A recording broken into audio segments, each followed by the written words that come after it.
हाँ तो तुम्हारे पास कोई बिजनेस है ना ही तुम कुछ काम करते हो, तो तुम सारे बेरोजगार लड़कों को तुम्हारे घर वाले कुछ कहते नहीं है?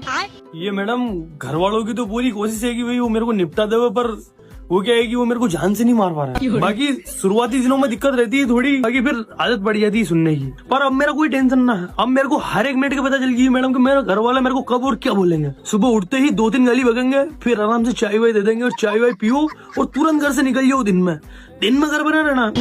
सुधर की हाथापाई का माहौल केवल दिन में ही बनता, फिर आराम से भैया रात को आ रहा है एकदम लेट। रोज 2-3 रोटी रसोई में रात को मिल ही रही है, रोज का काम हो रहा है गच। और मैडम ऐसा नहीं है कि मेरा घर वाला मेरे से प्यार से बातें नहीं करते हैं, कभी कभी मेरे को आराम से लाड प्यार से बिठा के कहते हैं कि भाई बेटा तू बड़ा हो गया है, समाज वाले किसी नजर से देखेंगे, कोई छोटा मोटा काम वाम ही कर ले। फिर तुमने क्या सोचा?